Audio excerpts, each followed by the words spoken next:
दलित महादलित परिवार के लोगों को, जो भूमिहीन लोग हैं, उनको 3 डिसमिल जमीन घर बनाने के लिए सरकार की ओर से मुफ्त दिया जाएगा।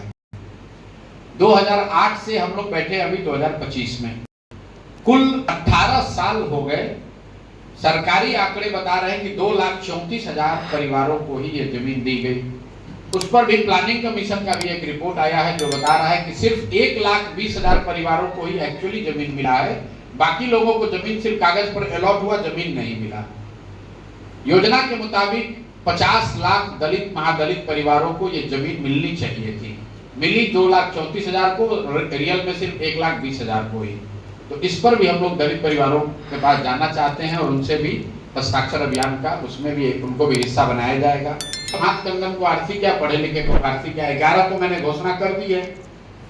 मैंने ये भी, और आज नहीं 10 दिन पहले किया, ये चुनौती भी दिया कि तुम अभी से भी सुधार के दिखा दो, अभी से भी कल्याण बिगहा में रहने वाले दलित महादलित परिवारों को 3 डिसमिल जमीन देकर दिखा दो, वहां पर 2-2 लाख रुपया बांट कर दिखा दो भाई। जो ये तो बात नीतीश कुमार ने कही है, किसी एक वर्ग जाति के लिए नहीं कहा।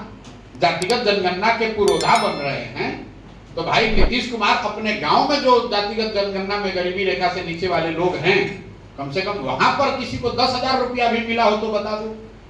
और अगर नीतीश कुमार के गांव के लोग ये बता देंगे कि भैया हम लोग यहाँ भूमि के सर्वे में कोई घूस नहीं लगा है, तो मैं अपनी गलती मान लूंगा। लेकिन इसीलिए तो हम कह रहे हैं भाई पूरे बिहार की बात छोड़िए, हम तो नीतीश कुमार के गांव में जाकर ये दिखा देंगे कि ये तीनों चीज, तीनों विषयों पर जनता के साथ सिरे से विश्वासघात हुआ है। नीतीश के गांव, पूरे बिहार की बात छोड़िए, नीतीश के गांव में भी किसी को 1 रुपया नहीं मिला, किसी भूमिहीन को, ज्यादातर भूमिहीनों को 3 डिसमिल जमीन नहीं मिली, और कोई भी किसान जमीन धारक, भूमि धारक ऐसा नहीं है जो जमीन का रिकॉर्ड को सही करने के लिए बिना पैसे के काम करा सके। नीतीश के गांव में नहीं करा सकता है, पूरे बिहार की तो बातें छोड़िए।